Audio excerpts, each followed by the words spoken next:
Урматтуу айымдар, саламатсыздарбы? Сиздерге бүгүн биздин мастер-классыбыз бул жанагы эми белге таккан кооз пояс болот. Кур да эми, кыргызча айтканда кур. Буну көйнөктүн үстүнө кийсе болот, рубашкалардын үстүнө, жанагы футболкалардын үстүнө. Эми баягы кийимди кооздоп, анан аябай айымдардын белин баягы белгилеп, көргөзүп, сулуулугун көргөзгөн бир жакшы. Анан ал сулуулук жагынан. Экинчи жагы бул деген белди абдан жылуу кармап, ошо белге келген зыянды кармап, айымдардын белдерине баягы тил көздөн сактап дегендей тумар катары кийгенге болот да. Биздин ата-бабаларыбыз ошону абдан ойлогон экен, ошон үчүн белденчи деп кийишчи айымдарга. Анткени ошо белине көз тийбесин, белине зыян келбесин, баягы шамал урбасын. Анан кийин ошо айымдардын белин ушундай ичке анан кооз кылып көргөзүп, сулуулугун көргөзгөн экен да. Эми бул баягы белде бул белге жасаган кур жөнүндө бизге маалымат айтып кеттим. Бирок мен бул видеону, бул мастер-классты бир айымга арнайын деп атам. Бул өзү Аксыдан болот экен, аты Айзат экен. 38 жаштамын дейт. Мен бул айымга эмне үчүн бул видеону, бул мастер-классты арнап атам? Бул Айзат өзү мага акырын личкама чыгып, анан кийин ар кандай суроолорду берип, анан ошо бөөрөм ооруйт, белим ооруйт, белиме кандай нерсени үйрөтөсүз, кандай нерсени көргөзөсүз, мен өзүм тоодо жашайм, анан кийин мал багам деп акырын мага айтып атты да, шыбырап. Эмне шыбырап атат деп ойлодум да, эмне шыбыр, тамак ооруйбу же өйнү чыкпайбы деп. Ойлонуп көрсөм, бул болсо жана кичинекей балдары уктап атканда ошол маалда гана телефонго чыгат экен. Уктап атканда ошондо эле убакыты бош болуп, калган убагында уйса экен, кымыз кылат экен, тоодо көбүнчө болот экен. Эми ушундай айымдар бар болгон үчүн биз табигаттын таза тамагын ичип, таза оокат жеп, таза эт жеп жашап атабыз да. Ал биринчи бул экинчи эмеси да, себеби эмне үчүн мен бул мастер-классты ошо Айзатка арнап атам. Эң биринчи себеби бул баатыр эне экен. Ошон үчүн мен бул видеону Аксыдагы Айзатка арнаймын. Канча баласы бар экен сураган жокмун. Ошого барган жок. Бирок мен ойлойм, 7 баладан үйдө.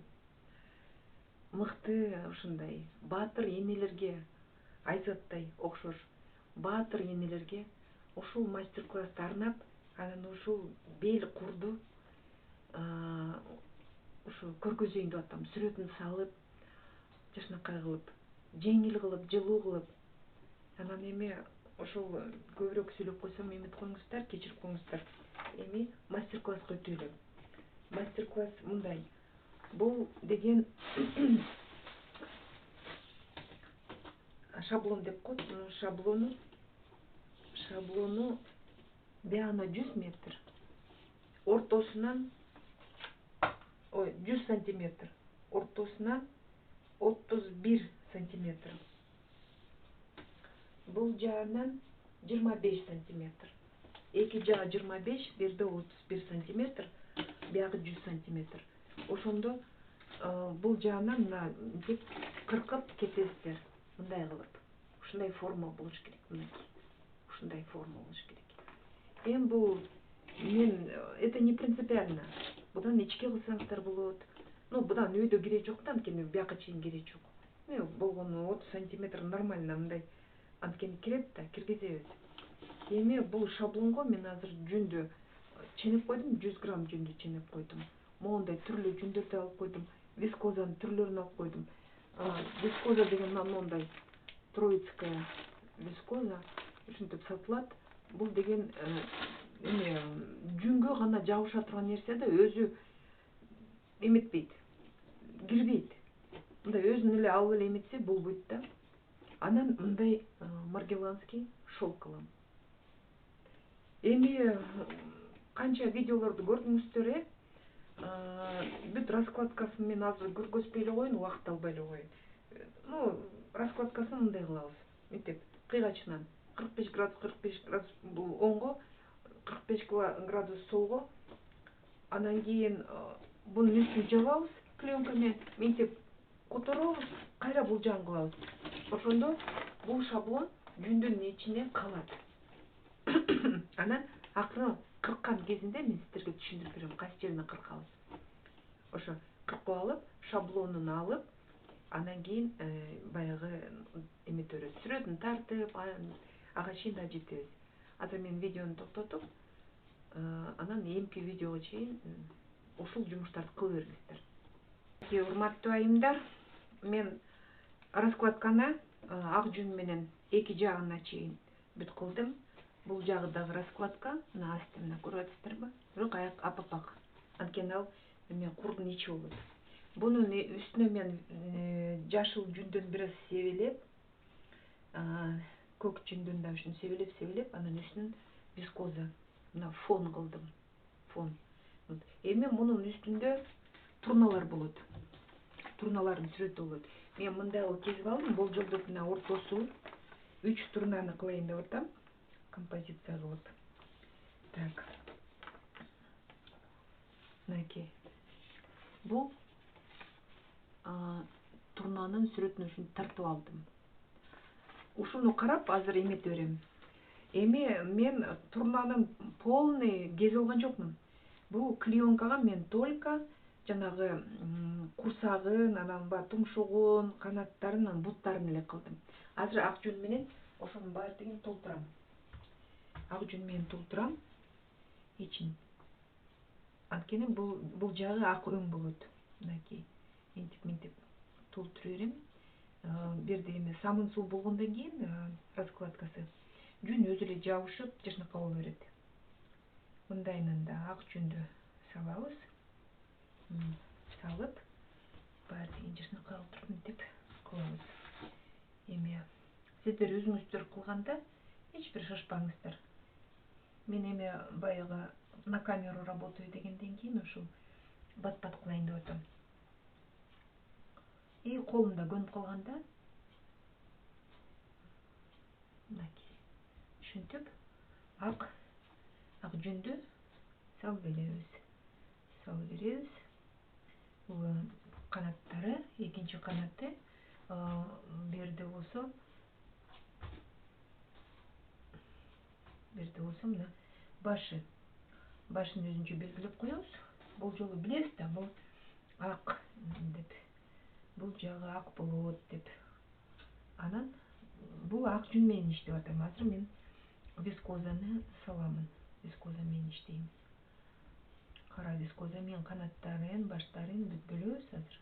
Эми негизги мына клеенка эмне үчүн керек? Анткени мен жана денесинин өзүнүн баягы көлөмүн алып алам да. Мынтип салып атканда билбейсиң да, кайсы жери ак болуш керек, анан көлөмү кандай болуш керек, сүрөтүнүн көлөмү кандай болуш керек. Мен болжолу ошо клеенканы кезип алам дагы. Анан ошо клеенканын ичине бүт основасын, денеси, буттары, канаттары, башы бүт болжолдоп, бүт эметип алам. Дайындап алам.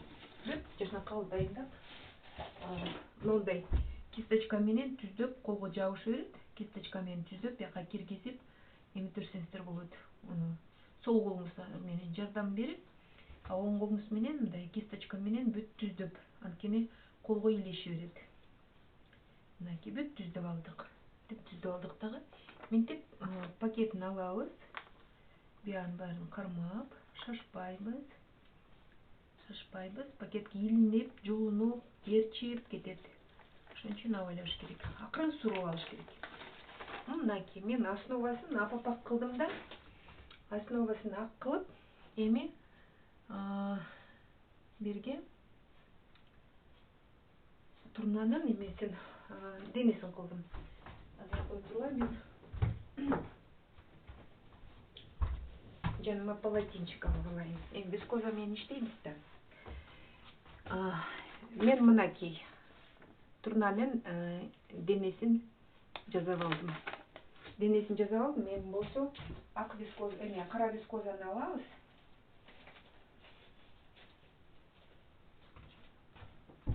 Кара вискозаны алып туруп, эми болсо канаттарын бөлөбүз, канаттарын. Мынтип.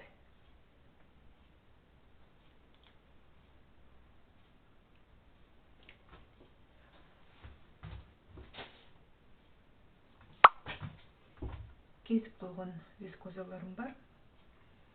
Ошолордун баарын бөлөбүз. Бул куйругуна жумшайлы. Мынтип куйруктарына мынтип жумшайлы.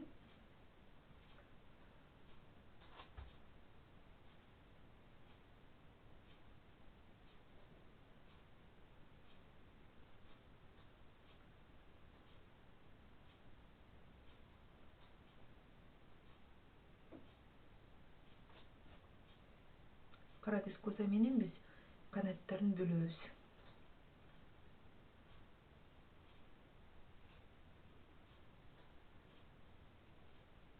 Анан кисточка менен бүт оңдоп алабыз. Азырынча хотя бы мындай болжолдоп алсак, кандай кайры кандай болот.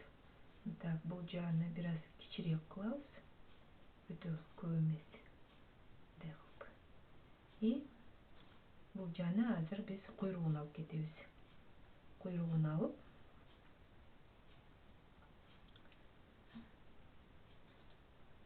так.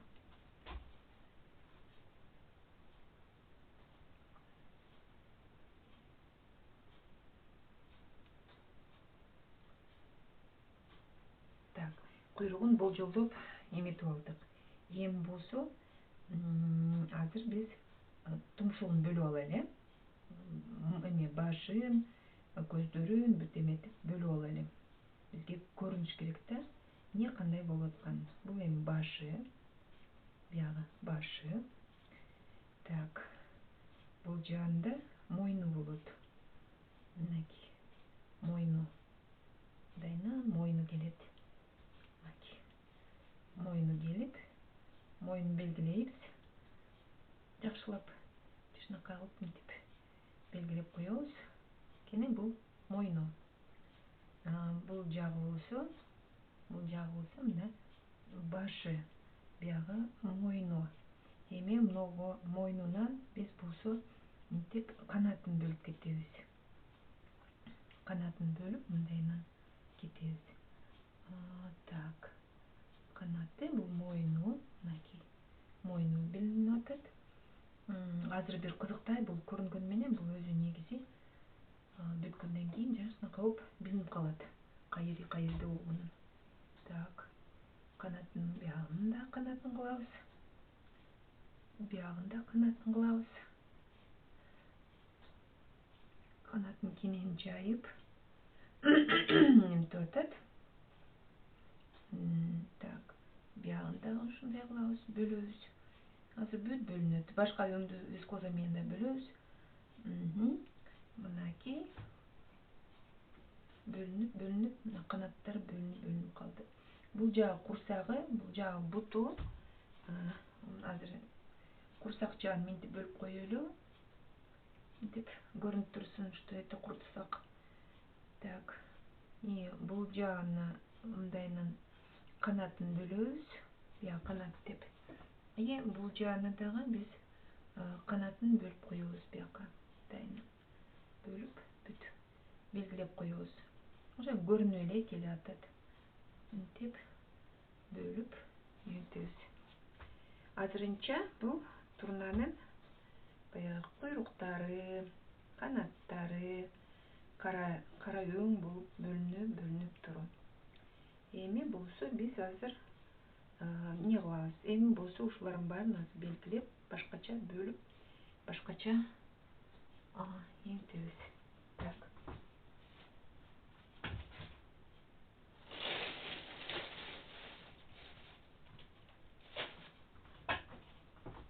башына кызыл шапочка кийгизебиз. Турнанын башы кызыл. Азыр биз турнанын ошо ийилип турган мойнун, жерге ийилип эметип турган мойнун бөлүп коелу көрүнсүн. Мынакей бул. Так, кисточка алабыз. Кисточканы алып, анан бөлөбүз. Так, бул турнанын шапочкасы. Бул турнанын башынын асты. Бул мойну. Деп бөлүп кетебиз. Булардын баары канаттары. Так. Канатына тиешелүү, бул канатка тиешелүү. Бул канатын минтип бөлүп койдук. Кайра бул жаан дагы вискозаны минти бөлүп, кененирээк кылып, мындай бир жерге жабыш болбасын. Бөлүп эметебиз. Эми куйруктарын бөлүп, бул азыр астындагы раскладкасы ным болгонго, бул вискоза азыр жашынакай жабышып калды.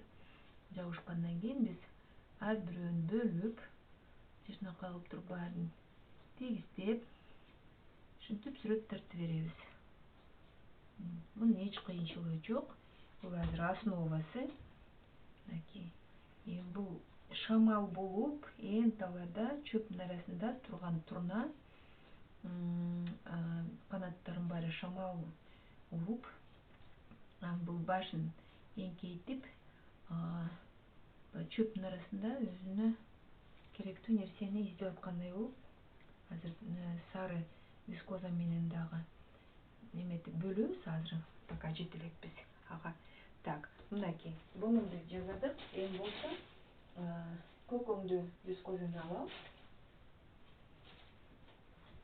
Көкөңдү вискозаны алабыз и эми муну башкача бөлөбүз баардыгын. Вискозаны бурап алыңыздар бетке. И мындайынан бөлүп кетебиз мындай. Так, бөлүп бүт. Берде кара вискозаны алып коелу. Берде кирип кетиптир лишний болуп. Сүрөттү карап турсам, бияга лишний болуп калыптыр. Ага, мынакей канаты. Так, канаты. Ак болуп канаты чыгып туруп, мойну бул жака мындай болуп кетет. Мына мойну, бияга курсагы, бияга канатынын эмеси. Мына жерде канаттын эме түбү да, канаттын түбү болот. Бул жагы апапак болуп, курсак болуп туруп. Берде башы, башынын астына бизге кара кылабыз. Кара вискоза менен бөлүп койдук биякта. Бөлүп, астында могу жагы мындай канат болуп тур. Көрүңүздөрбү? Биягы баары канат. Так, бүт бөлдүк. Түшүнүктүү болуп калды сүрөт. Эми болсо мына көк вискозаны алабыз. И көк вискоза менен биз акырындап мына канаттарын өзүнчө бөлөлү, анткени асмандагы булуттардын нуру тийип буга, бул көгөрүп, көк өгүш өң берип атат. Канаттарынын үстүн ушинтип бөлүп коебуз. Өзгөчө кылып, мындай кылып бөлөбүз. Көк эмени кошуп, бул куйругунун үстүнө дагы ушундай кылып кошуп коелу. Бөлүп, мынакей бөлүнөт. Бул жагына дагы, курсак жагына дагы ушинтип бөлүп коелу. Башкача өң кылып, деп бөлүп, деп курсагын белгилеп коебуз. Андан кийин но эмесине вискозанын эмеси жакшы, бул тармал болуп, жүн менен кошулганда аябай жакшы, сүрөтүн жакшы кылат. Жүн менен тартсаңыздар деле болот. Жакшы көрүнөт. Эми мен вискоза менен тартып көнүп калгандан кийин, вискозага көбүрөөк көңүл буруп, анан ошону сиздерге улам айтып атпаймынбы? Вискоза менен сүрөт тартсаңыздар, абдан кооз көрүнөт. Мынакей. Эки буту бул. Эки буту көрүнүп калды. Мына эки буту берди. Биягы эмеси башы, мойну, бул эки канаты. Биягы куйруктары. В принципе, сүрөтү бүтүп эле калды. Болгону азыр немножко дополнение кылабыз. Дополнение кылганыбыз, канаттардын о жерине көктү кошуп коебуз. дагы ашырбайбыз, мындай вискозаны кырсып эле канаттарын биягына кошуп коебуз. Бул жана жүнгө киргенден кийин башкача бир неме сүрөт көргөзөт. Бир эле капкара болбой, көкөңдү да кошуп коебуз. Бул жаана да минтип кошуп коебуз. Мындай бөлүп эметебиз да. Бул деген мына башынын асты капкарасын акырын минтип көкөмө менен бөлүп, канатында биякта карадагы вискоза болуп атпайбы? Ошо башын бөлүш керек да. Башын бөлүш үчүн биз ушинтип мына көк вискозаны акырын минтип аралаштырып коебуз. Башка оттенок болуп кирет. Мынакей. Биз турнанын сүрөтүн тартып эле койдук. Азыр мелочтары деле калды. Колубузду арчыйбыз. Колду арчып,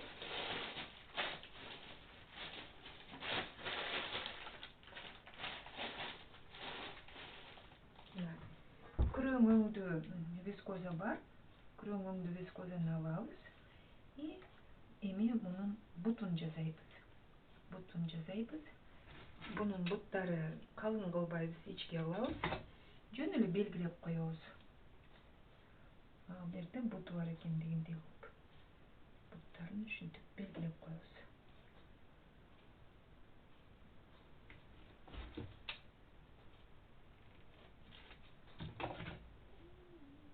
Так. Азыр бияка салып коеюн, бул жаана ылайыктуу болуп атат. Так. Бул жаана анан мындайынан туруп. Бул анткени эки буту окшош эмес да. Ушундай кылып белгилеп коебуз. Так.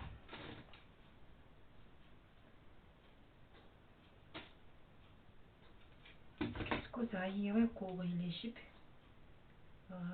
иштегенге тускулдук кыла берет, бирок мен баары бир вискозаны жакшы көрөм. Буттарынан мындай бөлүп коебуз. Буттар көрүнүп атабы сиздерге? Ушинтип белгилеп, өтө калың кылбайбыз, өтө жука кылбайбыз. Вискозаны ушинтип төшөп коебуз. Буту окшошуп калды. Анан чөп менен дагы бекитебиз көп нерселерин. Так, эми болсо сары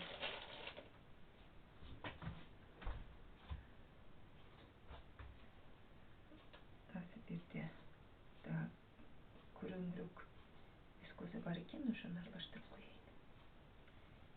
Биз азыр эмне алабыз? Биз азыр сап-сары кылып тумшугун кылабыз. Так. Деп. Мындай кылып көргөзөбүз. Так. Колумду арчыйын. Эми сары вискозаны алып, бунун өзгөчө ачылган узун тумшугун узунураак кылып, өзгөчө ачып, башкача ачылып турганын көргөзүш керек да. Анткени бул эңкейип, оозу менен чөптөн бирдемке издеп таап алды дегендей да. Тамактанып аткан кези деп. Ошон үчүн жаңы жерге конуп, анан кийин убакыт өткөрбөй тамактанайын деген кези да. Чөптүн арасын карап атат азыр. Ошон үчүн биз монтип. Так, азыр менин кисточкам бар, кисточка менен оңдоп коем. Бүт нерсени кисточка менен оңдоп коем азыр. Так. Эми биз болсо мындайынан буну белгилеп коебуз. Мындайынан чоюп. Так. Мынакей. Клювиге ачык болуп турган. Клюви жакшынакай ачык туруу. Эми биз болсо турнанын сүрөтүн азыр бүтө элекпиз. Куйругун жасайын, толуктайын куйругун. Жакшынакай кылып, кооз кылып шамалга баягы учуп аткан кези эменин турнанын куйруктары дагы жаңы жерге конду, ошон үчүн шамал болуптуру. Ушинтип түздөйбүз. Түздүк өтө узун кереги жок. Берге бутунун жанына дагы мындайынан куйрукту жабыштырып коебуз. Өтө көп капкара болбосун деп азыр биз дагы турнанын куйругуна ачык кызыл вискоза кошобуз. Куйругуна да кошобуз кызыл өңдү. Канаттарынын арасына кошобуз, анткени бирке мындай эме болсун. Өтө мындай кара болбосун, бирке бөлүп коебуз. Мүмкүн бул жашоодо турнанын куйругу кызыл өңдү болбойт, а биз бир аз эле кошуп коебуз. Анткени өтө капкара болгон бизге дагы кереги жок. Мынтип кызыл өңүнөн бир жерге эле себелеп коебуз. Болду.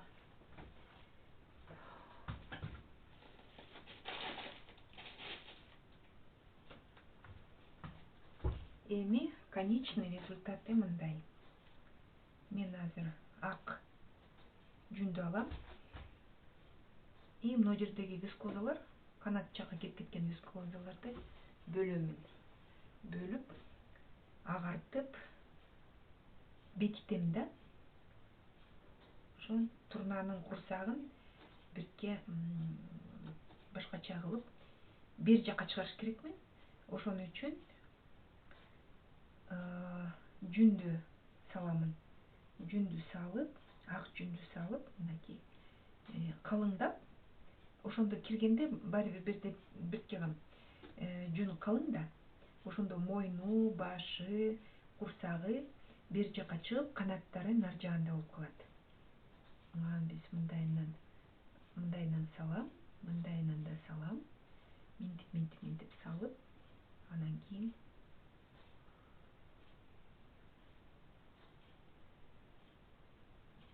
бөлүп коем. Мына бөлүнүп калды.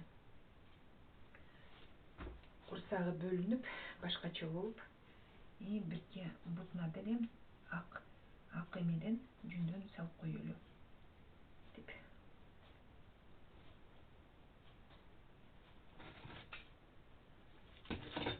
Жүн көп болсо көп салбаңыздар. Аз эле бирке себелеп коюш керек. Мына жердеги көк вискоза көрүнүш керек. Азыр үстүнөн вискоза салып коемун. Так. Бул жагына дагы жүндү салып коеюн. Бөлөм да, ушинтип бөлүп коем. Эметип. Так.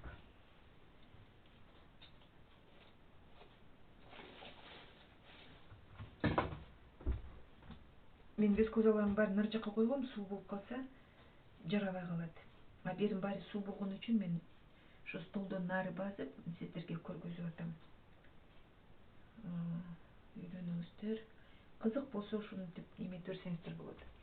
Эми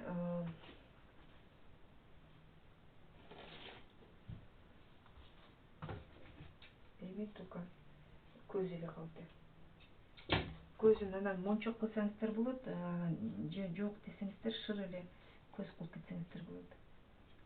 И көзүн салбай деле койсоңуздар болот. Кээде эмеде позволительно болуп калат. Так. Сеточка. Муну в обязательном порядке биз деген муну азыр жабыштырыш керекпиз. Мынтип жабыштырып, мындай кылып суулап, самындап, бүт самын деген клей катары болот. Ушундай кылабыз. Бул эми батыр энеге арналган белгур.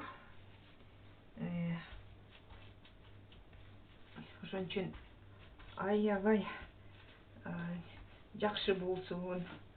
Ушул белек кылып алган эжекебиз батыр эне ушуну сүйүнүп кийсин.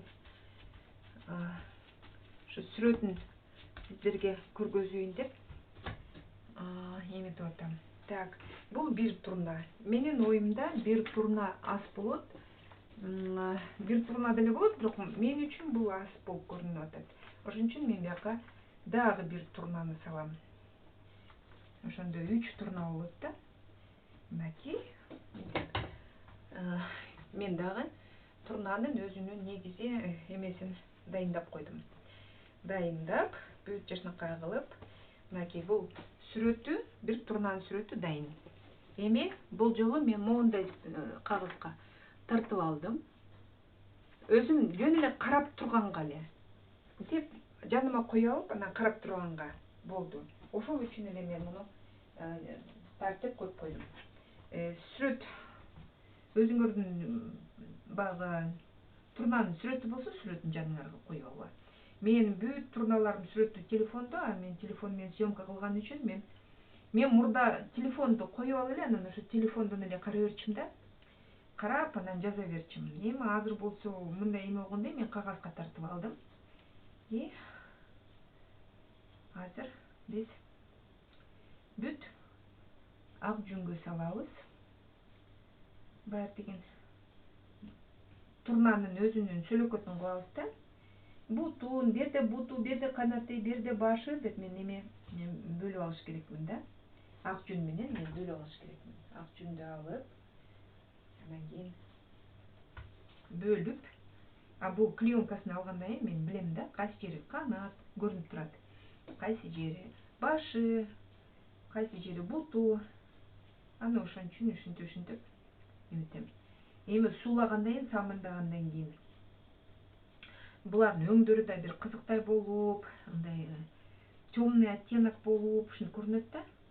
Анан кийин буга кийизди киргизгенден кийин вискоза менен жибекти эметкенден кийин мен могу жерге жибек салдым. 2 слой жибек. Астында да жибек, ортосуна жүн салдым, кайра үстүнө жибек салдым. Бул ак булут болуп азыр бөлүнүш керек. Кургагандан кийин апапак болуп, сонун болуп көрүнүп калат. Аны да көргөзөм, Кудай буйруса азыр. Эмесин жазып алайын. Турналарын жазып алайын, мен сиздерге дагы көп нерсени түшүндүрүп берем. Бул сүрөтү ушундай. Кимге кызык болсо, турнанын сүрөтү кызык болуп, кантип тартат деп эметсе, ошо видеону сайып алып, көрүңүздөр, биздин каналга катталып. Анткени биз ушундай сүрөт тартканды мен эми көп көргөзөмүн.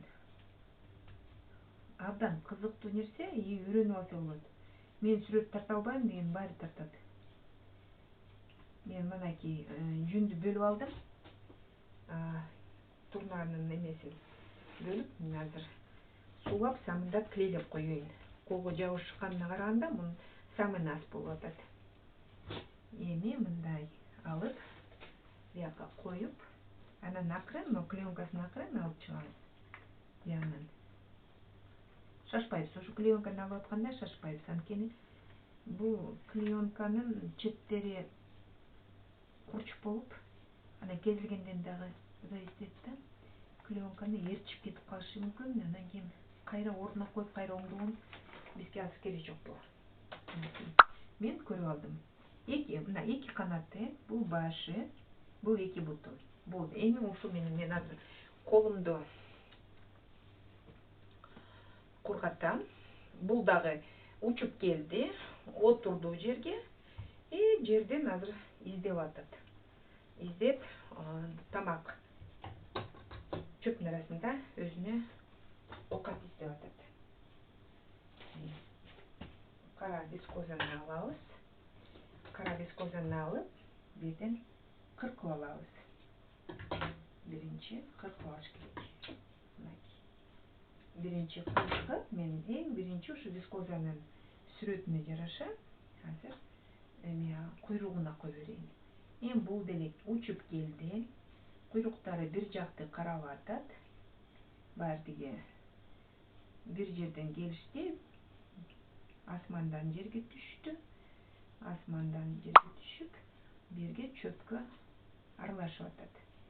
Чөптүн арасында өздөрүнө оокат издеп жүрөм. Ошон үчүн шамал, куйруктарын баары шамалга учуп, жайылып туруп, мындайынан мындайынан куйруктарын көргөзүп коебуз. Бирке фантазия кылып, бирдемкени өзүңүздөр кошуп, кооздоп кылса болот. Мынакей мен бияка кошуп коеюн. Бул эми азырынча канаты ушундай. Эми болсо бул жагын биз эметебиз. Учуп келди. Окатка келди. Азыр вискоза негизи бирке колуңуз суу болсо эле жабыша берет. Ушундай өзүнүн эмеси бар да. Антип колду ачыш керек. Жаныңарга полотенце эле коюп алба. Жүн болсо делечи, полотенчикке коюп алып, ушунун баарын эме иште берсеңиздер болот. Канаттарын болжолдоп азыр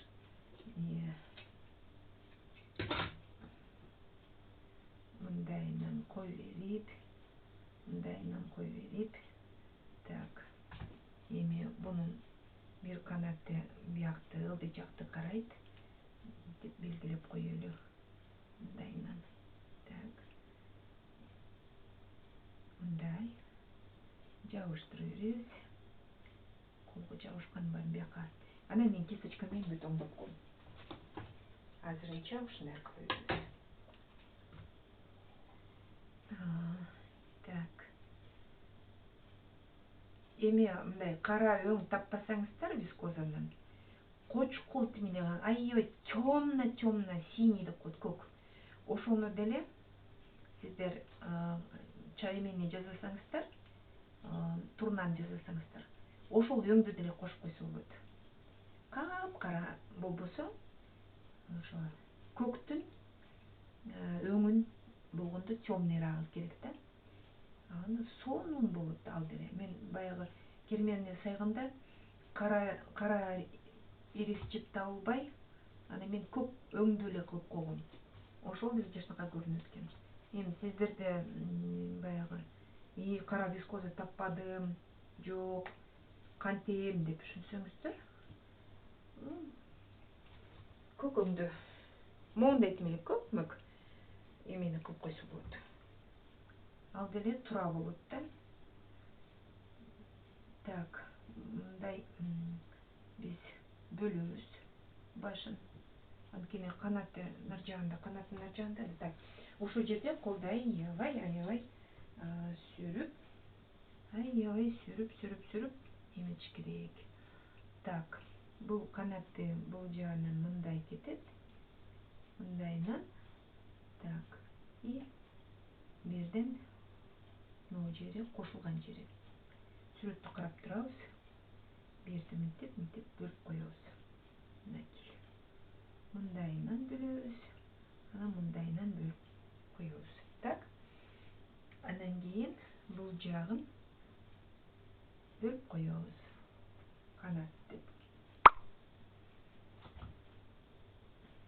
Мынакей. Жукараак кылыш керек да. Калың кереги жок. Биз жөн эле эме баягы кандай десем, канатты мындайынан бөлүп көргөзүп ошону бир канаты бар депчи, бирге башынын асты кара кылабыз. А үстүн болсо кызыл кылабыз. Мойнун дагы мынтип бөлүп коебуз. Тень деп коет го ошо. Ушундай кылабыз. Күндүн нуру тийбей калган жери бирке ушундай эме болот. Анан биз дагы мына чөптөн дагы бөлүп мындай апапак кылып калтырып койсоңуздар деле болот, бирок мындай тартканы өтө эме жакшы көрүнөт да. Бөлүп, бутун эмелери, мына курсагын мынтип дагы бөлүп коебуз. Белгилеп, бияны дагы мындайынан бөлөбүз. Эчтемкеден коркпоңуздар, анткени анан дагы ак жүн менен сонун кылып кооздоп коебуз. Анан бияка бөлөбүз. Опа. Анакей колго жабышат деген ушул. Мына мынтип, биягын да мынтип бөлүп коебуз. Буту көрүнүп калды да. Буту көрүнөт, мына жерде ичи көрүнүп атат, курсак жагы. Эми биз эмесин бөлүп алдык. канаттарын, жанагы кара өңдөрүн баарын бөлүп алдык. Эми биз болсо мындай кылабыз. Вискоза менен иштесеңиздер, ошо дайын болгула колго жабышып, суулабасаң да болбойт могу жерлердичи.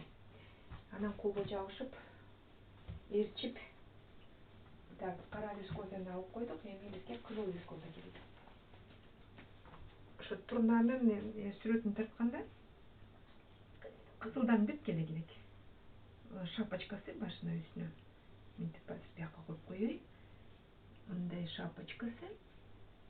Мына шапочкасын бөлүп койдук. Анан кийин так, бияка куйругуна өзүнчө бөлүп коебуз. Анткени кара вискозаны биз бөлүп өзүнчө өтө, кандай десем, кара өңдү биз разбавлять этип атабыз да. Мындай эмеде негизи жок болуш керек, табигатта мындай кызылы. Бирок мен мынтип бир-аз бөлүп койдум. Так, буну кылдык, эми болсо көк өңдү алабыз. Көк өңдү алып, бул көк өңдү алып туруп кошуп коебуз. Караны бөлбөсөк, асмандагы нур тийди деп мынтип бөлүп коебуз. Анда көгөртүп мынтип мындайынан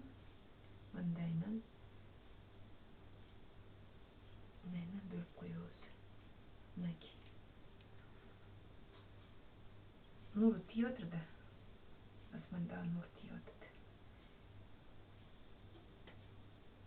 Анан өтө капкара кылбайчы. Бир-аз көк өңүнөн кошуп койсок, кызыл өңүнөн кошуп койсок, анан канаттарына да бирке кошуп койсок, кургагандан кийин өңдөрдүн баары бөлүнүп чыгат. Азыр ушундай кызык болуп көрүнүп атат. Бул эмне сүрөт, эмнеге ушундай капкара болуп көрүнүп атат? Көрүнүшү деле жок. Жок, бунун баары биги бүткөндөн кийин сонун болуп чыгат. Кургагандан кийин өңдөрү баары бөлүнүп, анан тең эле жашынакай көйнөктүн үстүнө бел кылып, кур кылып кийип алса, кайсы жерге барба, адамдын көзү илине турган нерсе болот.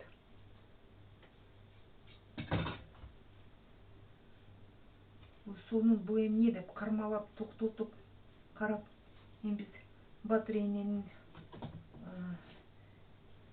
жакшы ушунча баланы төрүп эметкенден мен негизи баатыр энелерге арнап атам ошону.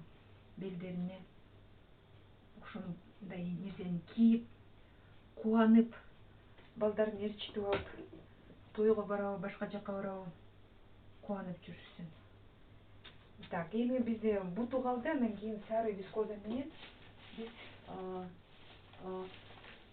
клювигин кылабыз, Эми бул болсо узун эле мындай эле кылып коелу. Анткени бул жаңы отурду, оозун ача элек. Бул чөптүн ичинен көрүп атат, эмне бар, эмне жок.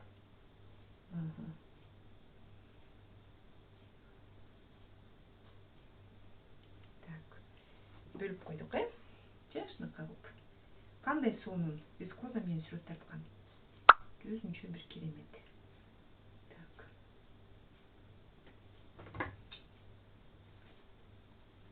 Өткөндө мен чабалекейлерди тартып, видеону өчүп калганын да көрүп атыптыр, ошондой кызыгып. И озвучкасы өчүп калыптыр. Бир жеринде видеосу өчүп калыптыр. Мен ошондой кирип кетем, жакшы көрөм да, аябай жакшы көрөм сүрөт тартканды. Ошону менен эчтенкени деле билбейм. Бүткөндөн кийин карасак,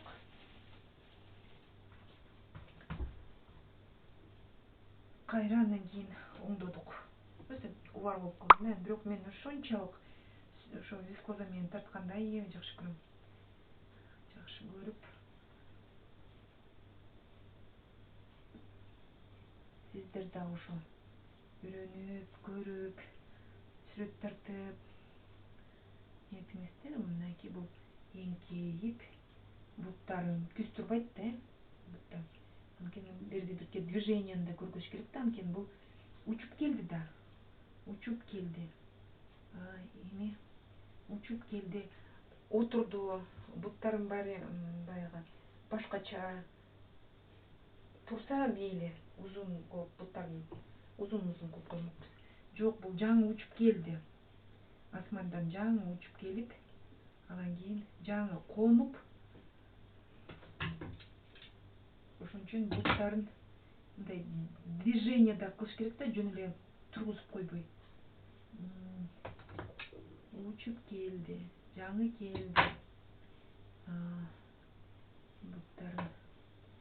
Буттарын жашнакка бөлүп коелу.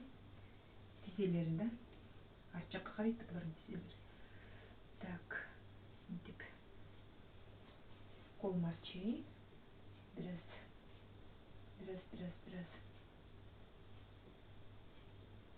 мен ушул раскладкага эмеге көңүл бурган жокмун. Бир гана ушул сүрөт тартканда эле көргөзүп берейин деп аябай эметтим да. Буту бүттү. Эми немножко баягы унтелекте көзүн жасап коелу. Көзү болсун эми. Көз жок кылбай. Кара мындай точка эле коюп коебуз. Мынакей. Бул жагына да кара точка. Ошол. Бул экинчи турнаны бүттүк. Эми болсо үчүнчү турнаны жасайбыз. Булар мындайынан учуп келди да, баары бир жакта караш керек. Разброс кылбай, баарын бир жакта каратыш керек. Мына жерине азыр мен ак жүндү койсом. Так. Азыр ак жүндү бияка салайын. Мына жактарын бөлөйүн. Мына бөлүп, эмне жетпей жатат деп бир карасам, көрсө биз биякта унутуп койдук. Унуткан нең болду. Так.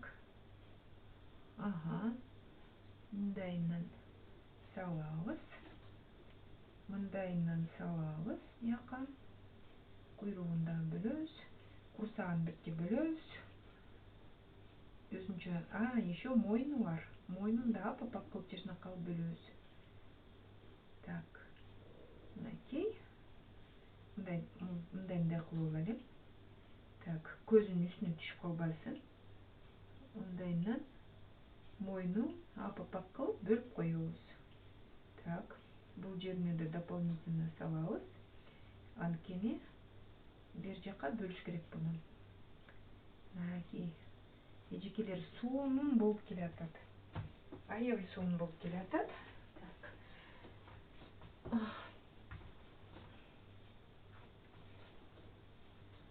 Самындап коеюн. Жабышып калсын. Клейленип. Бул жака. Так. Самынды минт басып койсок, клейленип калат. Мынакей. Бул жагына бүт суулап, биз антимит эметкенче бүт самын сууга тоюп, толуп дегендей жүндөр. Анан ачылып чешуйкалары сонун болуп калат. Мынакей. Бул турна уже прям бүттү. Эми бул жагын эметебиз. Эми үчүнчү турнасын кылабыз. Жашнакка кылып туруп. Бунун баары киргенден кичириет. Мен майда сүрөт кылгым келген жок. Пояс болгондон кийин мунун баарын бүт, анан кийин коздойбуз бүткөндөн кийин. Мүмкүн мен дагы мындайынан бөлүп, огранка кыламын. Азырынча пока сүрөтүн тартып алайлы, жашнакка кылып. Көрүнөт. Мындай чоң болуп көрүнбөйт сүрөтү. Кичирейет бул. Кичирейгенден кийин көрүнүшү да жакшы болот. Бул турналардын сүрөтүнөн башка деле ушундай фонун ушундай кылып туруп, ушундай фон кылып туруп анан кийин мисалы башка өңүнөн, мисалы жашыл өңүнөн, же көк өңүнөн, же сары өңүнөн берге оймо чийме салып алсаңыздар болот. Жок, мен сүрөт тарта албайм, андай мага кыйын деп ойлосоңуздар, бирок тартып көрүңүздөр. Анда оймо чийме салып койсо болот. Кыргыздын эле оймо чиймеси, могу көктөн оймо чиймени клеенка тартып туруп кезип, анан ошонун ичине эле ар кандай түрлүү жүндөрдү салып туруп эле анан акырын клеенкасын алып койсоңуздар эле уже оймо чийме болуп калат. Анан оймо чиймени сиздер баягы мынтип эле киргизип койсоңуздар кооз болот, аябай кооз болот. Башкача кооз болот. Андайды деле кылсаңыздар болот. Жок, оймо чийме кылбайм десеңиздер, анда ар түрлүү мындай кызыл печворк деп коет. Кызыл, жашыл, көк бул эле мисалы же тоголок кылып, тоголокторду бири-бирине кийгизип, же 4 бурчтук кылып, же 3 бурчтук кылып кыла берсе болот да. Же болбосо ушул мойдон эле ушундай эле өңдөн салып эле кайра илеп койсоңуздар, бул деле необычный өзүнчө. Анан үстүнөн коңуздар менен саймалап койсо болот. Саймаларды, ар кандай саймаларды. Негизи кийиздин үстүнө сайма салса, өзүнчө бир башкача сонун нерсени кылат. Мынакей бул турна. Бул эми учуп келип асманды карап атат. Асманда турналар дагы учуп жүрөт, асманда карап атат. Асманга канатын жайып чакырып атат. Мүмкүн берде баягы оокаттанса болот дегендей кылып, бунун ошо ар бир нерсенин өзүнүн композициясы болуш керек. Так, биз салып алдык. Мындай негизи эмени сетканы салгыла. Мен самындап азыр эми акырын биякта эметип алам. Бирок мен сиздерге сетка салып турам сулагыла. Бүт ичине салып, эми муну деле акырын абалап алыш керек. Азыр ак жүн, сары вискоза, мына жерде сары вискоза бар да, бир катар.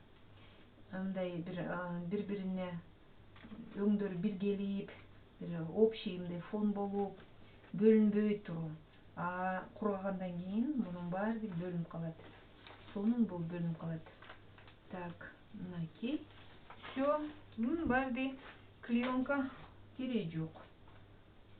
Аны мен анан кийин жууп, кургатып, кагазы менен кошо коюп коем. Дайым лекал. Турнанын эки буту, куйруктары, эки канаты, бирде мойну, башы, курсактары бөлдүк. Ясно уже, мунун баардыгы азыр турна болот. Эми биз эмне кылабыз? Биз азыр кара өңдүү вискозаны алабыз. Кара өңдүү вискозаны алып туруп, жанагындай кылып бөлө беребиз. Эмнеден баштайбыз? Көрөлү. Сүрөтүн бияка коюп коюп жаныма. Анан сүрөтүн карап, негизи сүрөтү кандай эле, кандай кылып тартылды эле деп эметебиз. Эми баягы шамалды унутпайбыз. Булар жаңы учуп келди. Шамал болуп туруу. Шамалы да бир жакты караш керек. Канаттарын мисалы учканы бир жакты караш керек. Куйруктары дагы бир жакты караш керек. Өзү менен өзү болбойт. Бирөө оң жака, бирөө сол жака карабайт. Анткени булар бир учуп келди. Булардын шамалы деле бир жактан учуп келди. Ошон үчүн бир жакты караш керек. Жок, мен экөөнү бири-бирине каратам десе, андай деле болот, бирок менин композициям булар асмандан учуп келди. Ошон үчүн мен буларды бир жака каратыш керекмин. Канаттарын дагы бүт шамалдын белгисин, канаттардын учканын бүт ошо көргөзүп сиздерге караганда эле учуп келди деген сезим болуш керек да. Булар эми Чыңгыз Айтматовдун эрте жазда учуп келген турналар дегендей. Биз ушинтип бөлөбүз. Турнанын немесин мен өзүм жакшы көрөм, анткени көп сүрөттү ошо турна менен, керме сайманы деле ошо турнанын сүрөтүн салып, чабалекейлерди жакшы көрөм. Ар кайсы чымчыктарды көрүнүшү аябай сонун да эми. Аябай сонун көргөзөт. Мынакей, бул эме коркпоңуздар. Эмне болуп калды, кандай болуп калды деп ойлобоңуздар. Бунун баардыгы анан кийин дагы ак жүн менен дагы бөлүнөт, көрүнөт. Ана азырынча биз куйруктарын, баштарын, моюндарын бүт бөлүп алайлы. Турнанын мойнунун үстүн кара кылабыз. Анткени биздики баары окшош болуш керек. Мынакей мойну, мынакей биягы, баягы жонуна кетип бараткан жери. Так, бул жактан бул канаты бул жакка карайт, ошон үчүн биягын белгилеп бөлүп коебуз. Бул жакка дагы мынтип белги кылабыз. Бул канаты деп. Канаты бөлүнүп өзүнчө туруш керек да. Бул эми сүрөт. Бул деген бүт эле не принципиально, но все равно бирке мындай эмесине окшош болуш керек да. Турнанын сүрөтүнө окшош болуш керек. Же турнабы же сагышканбы айырмасын билбей калса, анда уже туура эмес болуп калат. Ошон үчүн мындай белгилеп, бөлүп эметиңиздер. Шашпаңыздар.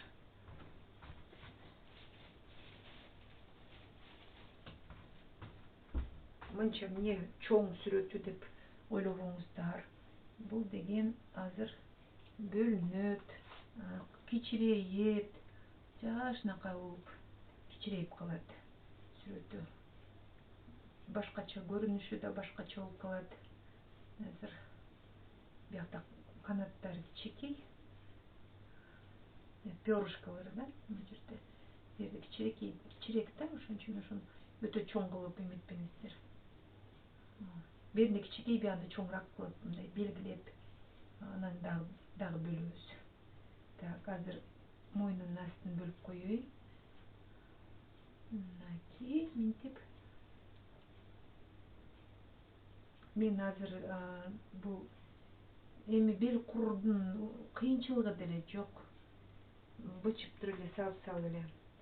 Анан бул кыйын эмес, оңой, жеңил жасала турган нерсеге анан дагы баягы байпакка караганда бул эме болду да, түз салынды да.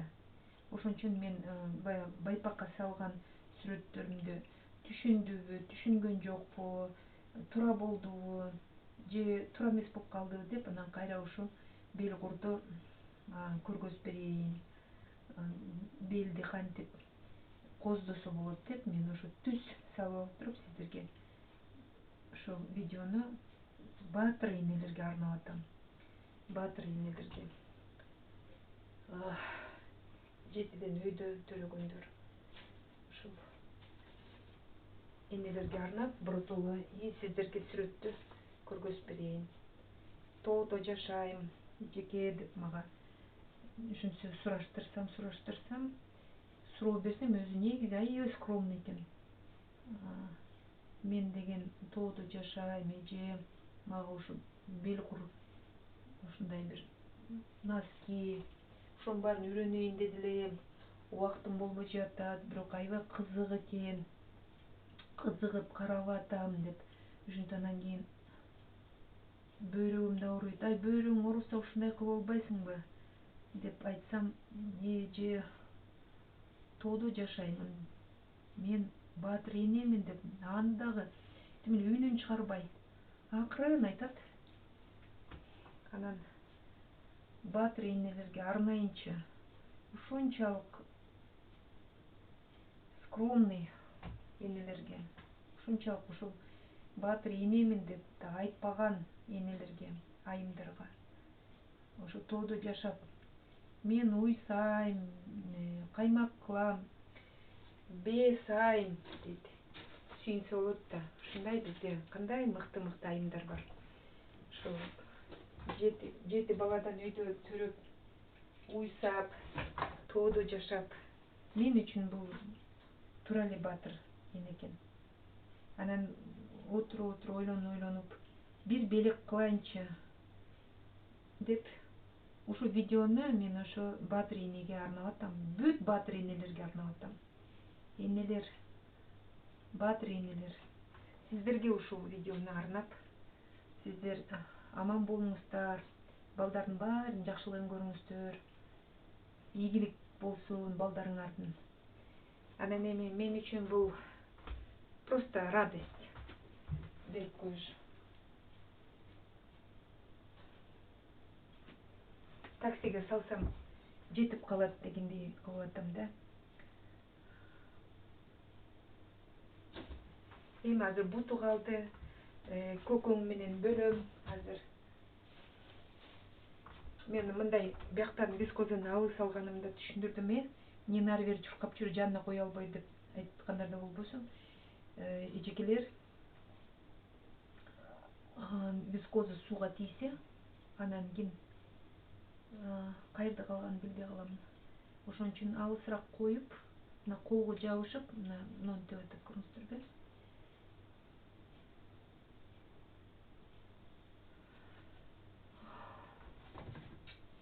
Полотенчикти арчып, жаныңыздарга шашпай, мендей болуп эмесиздер, съемка кылбагандан кийин тынч эметип туруп кыла бериңиздер.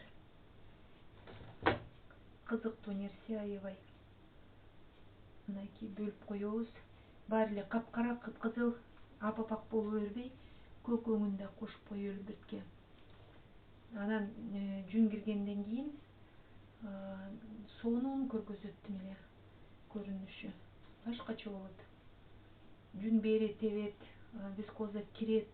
Бескоза негизи өзү жалгыз жашабайт да. Негизи муну только жүн менен аралаштырып эметиш керек. Бул өзүнчө самостоятельный оокат кылбайт дегендей. Муну сиздер жүнгө аралаша турган нерсе жүндү сонун кылып, өңүн чыгарып, сүрөттөрдү сонун кылат. Ошон үчүн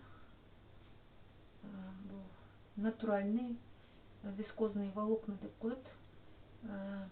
Троицкая фабрика чыгарат. Россиядан келет. Так, бул жанын да мынтип бөлүп коелу. Сүрөттөрү бүтүп эле калды. Эжекелер мына алып эле коеюн. Сүрөттөрү бүтүп эле калды. Так. Эмеси калды да эми. Буту, анан тумшугу. Бул жактагы тумшугун биз эме кылабыз. Жаны. Бул эми асманды карап, анан үн чыгарып атат. Ошон үчүн мунун тумшугун ачып коебуз.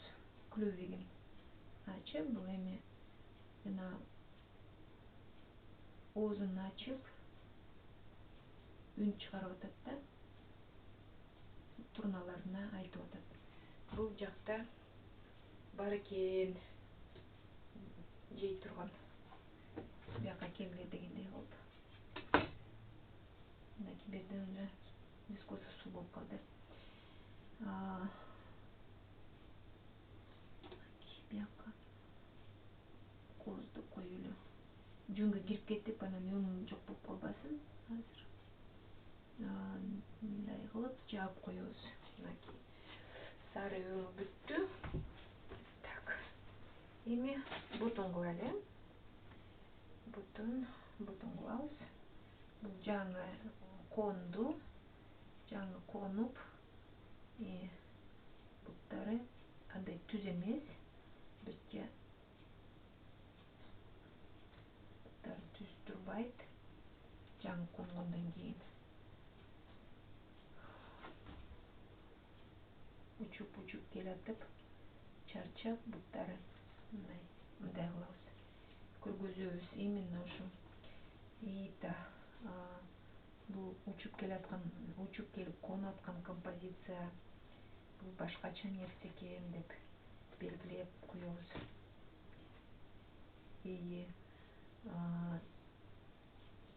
Жана движение деп коет ошо. Кыймылын, сүрөттүн кыймылы болуш керек. Сүрөттө негизи мындай характер болуш керек. Настроениясы болуш керек дегендей. Бул көрүнүп туруш керек да, эмне кылып атканын, турна эмне кылып атканын, кандай нерсе менен келгенин, кандай учуп келгенин, ошол моментте конгондо эмне сезимдер болуп атканын ошого чейин бүткөргөзүш керек. Ошону көрүп, анан бунун баардыгы сүрөткө кирип, бул өзүнүн негизи сиздердин кылып аткан сүрөтүңүздөрдүн да немесине жашоосу да ошону кылат да, энергетикасы да ошондой болот. Мынакей булар турналар жакшы нерсени алып келет, жакшы белги, жакшы кабар. Турналар келгенде илгери баары сүйүнүч экен, анткени токчулук келет, кыштан чыктык деген белги болгон экен да. Ушундай белгилер болгон экен. Азыр мен булардын баарын бияка коеюн, турнанын көзүн коеюн. Турналар учуп, үнүн чыгарып, асманда эметсе, сүйүнүч экен да, кыштан чыктык аман эсен деп. Сүйүнүч, кубаныч болуп, баягы элдер тоң эриди, ачкачылык кетти, кыштын суугу кетти, жүдөбөй. Ошо турналар учуп келгенде сүйүнүч экен да. Чыңгыз Айтматов ошон үчүн жазган да. Белгилеп көргөзгөн. Китептин атында ошо турналарды белгилеп кеткен да. Анткени баягы согуштун убагында турналар учуп келгенден кийин токчулук келет дегендей. Будай себеп элдер жакшы ниет менен, жакшы үмүт менен сүйүнүшүп, күн жылыйт, кыштан чыктык дегендей. Жашоо ошондо татаал болуп эметкен да. Эми мындай турналарды бүтүрдүк. Мен азыр сүрөтүн сиздерге жакшылап көргөзөйүн. Бул кирет, эжекелер. Суунун болуп кирет.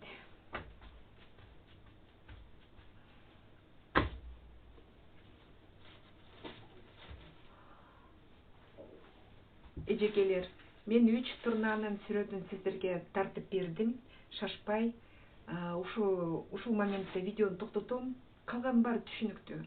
Мунун баарын сетканы жабабыз, абайлап сүртүп киргизебиз. Анан бир эле суроо, мунун ичиндеги клеенканы качан чыгарабыз?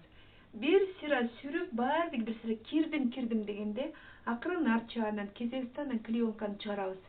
Ич жагындагы жүн али кире элек. Акырын чыгарабыз. Эмне акырын клеенканы сурасаңар эле чыгып кетет.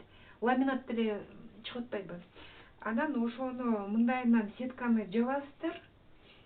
Сетканы жапкандан кийин үстүнө полотенце менен базасыздар. Полотенце менен базып, лишний суду чыгарасыздар. Анан улам сулай бересиздер. Кайра сетканы базасыздар, кайра лишний суду чыгарасыздар. Болду. Бул белгур киргенден кийин мен эң аягында бир сайып көргөзүп берем конечный результатын. Анан кайсы жерине топчу, кайсы жерине топчону кескен жери, топчону илген жери, петля деп коет го. Ошол жерди гана көргөзөм. Бул ушул батыр энелерге арналган мастер-класс. Аксыдагы Айзада болуш керек, Айзада деген кыз. Ошого арнаган мастер-класс. Адан тышкары бүт батыр энелерге арнадым. Биз менен болуңуздар, бизге подписка кылыңыздар. Биз менен кошо ушундай сүрөттөрдү тартыңыздар.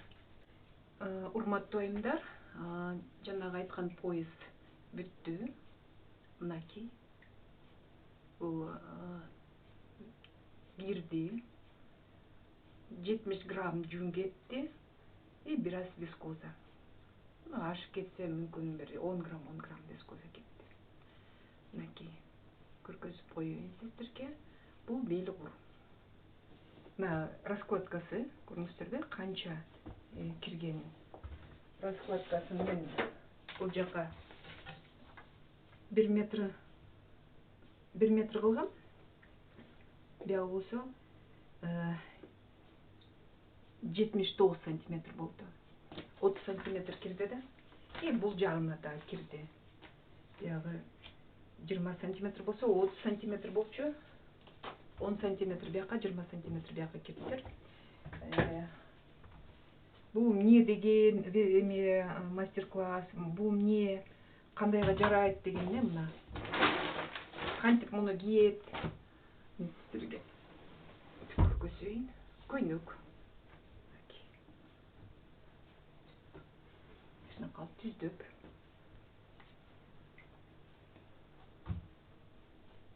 мынакей айымдар, бул белге, көйнөккө ушундай бел, кур да, сулуу да көрүнөт,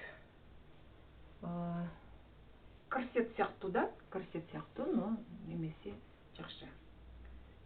Бул эми азыр манекенде ушундай көрүнүп атат, айым кийсе бул мындай көтөрүлүп, ушунака көрүнөт. Ушундай белге ичкерээк кылсаңыздар болот, мындан жукараак кылсаңыздар болот. Белдемчиде байлагычын жасасаңыздар болот. Бирок мен байлагыч жасаган жокмун, анткени бунун эми сүрөтү бар да. Анан ошо сүрөтүн сактайын деп мен эме кылдым. Топчу эле кылып койдум. Топчулап эметет. Анын бели кичинекей эле экен. Айзаттын 48 размерге экен. Эми бул белкур Айзатка кетет, Аксыга, Баатыр энеге.